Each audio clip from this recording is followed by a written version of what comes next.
And that was one of the 24 deadly Lego traps coming up in this video that the ninjas will have to get through, and we will be building them to see if they work. Their goal is to get to the G chalice at the top in the last room to stop whoever's behind this. The adventure begins in the forest where the ninjas and the elemental masters are looking for anything suspicious. It's just the crocodile, but the traps are about to begin. So we start off in the forest with a tripwire trap that is built using a wire where a boulder sits on top.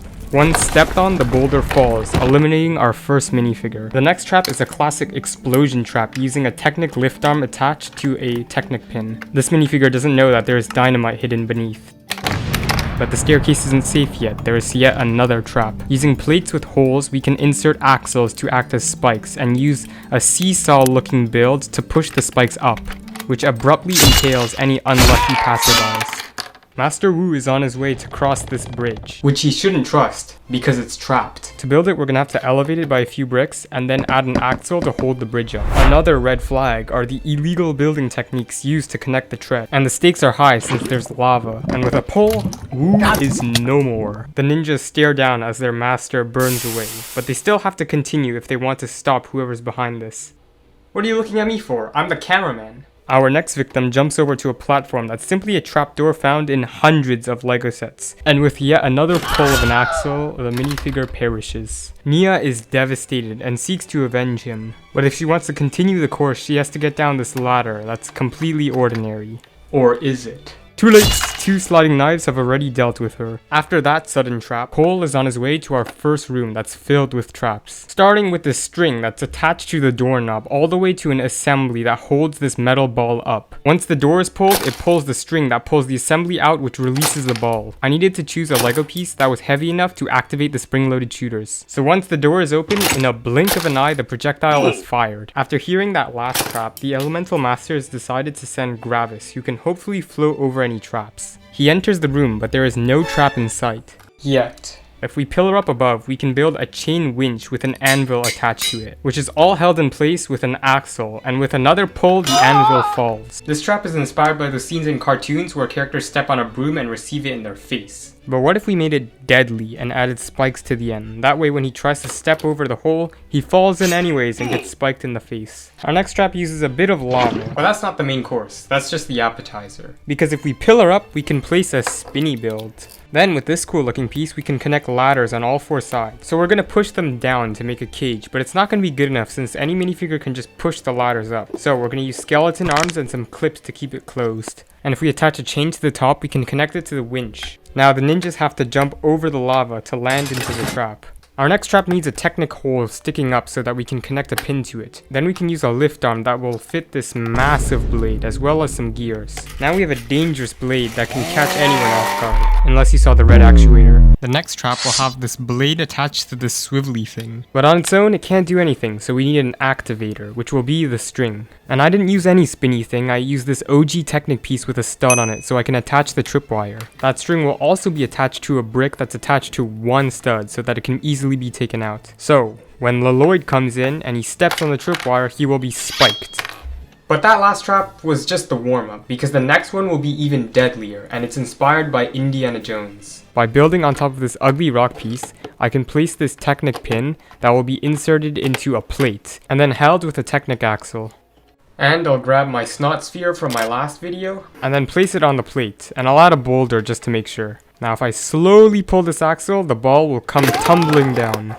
Stairs are the perfect place to hide some traps. Starting from the base, we're gonna build a disc launcher using this rubber piece and a Technic axle to launch it. Now we just have to attach a clip so that the minifigures don't see it when a disc goes flying for their feet. But I'm not done with the traps on the staircase. Then we'll build a little blade attached to this Technic piece attached to a Technic pin so that it can spin around at the end of the staircase. So once Zane gets to the top, a blade will slice off his toes. No, I'm just joking, minifigures don't have toes. And our next trap is sort of pressure activated. We'll build 2 trapdoors that fit loosely on top of each other. Since there are no connections between them, once a little bit of weight is placed on it, like a big ol' Leloid, the minifigure will fall into a pit filled with snakes, scorpions, and spiders. But again, he survives because he has plot armor. As you approach this door, you might notice a string through the window. That's because it's rigged to this spike trap that's hanging above the door, held by a rubber Technic bushing. That way, when Zane opens the door to the next room, the plank of spikes come flying down thanks to this string. However, again, since he's a ninjoid, he survived with some minor injuries. As the ninjas enter the next room, they smell a distinct metal scent. That's because the next trap, the mace trap, uses this metal ball. By building this wall, I can hide the swing axle with the metal ball at the end. When I wind it up, the potential energy increases as I place the pin to lock it in. As a clueless Laloid approaches the pin, it is released. Boom! This time, the plot armor couldn't save him because he's knocked out cold. The group is devastated. Except for Kai, because he's the real green ninja. These traps are a little bit over the top in their appearance, but that's what makes them fun. Like this bionicle blade that I'll be using to create a spring blade trap. Using some Technic beams, I built this springy thing that will extend the blade when I pull the lever. That's exactly when this minifigure got knocked off the studs. She survived thanks to her armor plating, but now it's broken. Kai is naturally worried for her, but they must continue. This next trap is going to be a classic tripwire that'll activate a spring-loaded shot. The wire is connected to a brick on a jumper plate with a weighted seesaw on it. That way, when the slightest amount of weight is applied, the brick is moved and the metal ball instantly fires the bullet, making it the most sensitive trap that I've built and potentially the deadliest. As Zane approaches the wire, his broken sensors don't detect the wire and it costs him his life. Unfortunately, he has taken too many blows from previous traps, and this bullet is the last one. Kai and Skylar are the last to survive, and they're sad for their friend Zane,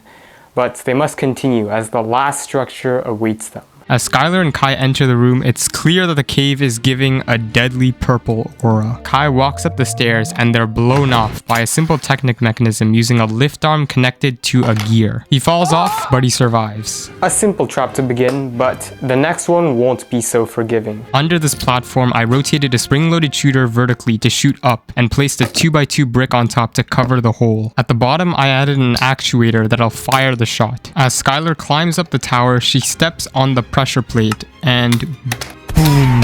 With no armor left, she's gone, and Kai is left devastated and all alone. He must remove the chalice to remove the power source to end the plans of whoever is behind all of this. Kai walks up to the chalice and doesn't see any traps. No spikes, no lava, or bullets. It's completely safe to grab. Or is it? You see, the chalice is connected to a seesaw thing that's between the large rocks. So when Kai grabs the chalice filled with a purple substance, the rock crumbles, and Kai falls to the ground while the chalice tumbles away out of reach. Behind it, it's revealed to be Grimace. As Grimace approaches Kai, a staff appears. How did you get here? You see, back in the forest, Wu had drank a potion of fire resistance while no one was looking. And when he fell in the lava, well, he survived and easily got out. Now, Grimace, you're going to get cooked. Grimace is defeated, and the chalice, well, it had a Grimace shake in it, but thankfully it was poured out, and the source of the temple is gone. Grimace's reign is put to an end. But it doesn't need to end here, because you can still subscribe and like this video. Maybe that was not so funny. Anyways, bye. See you in the next one.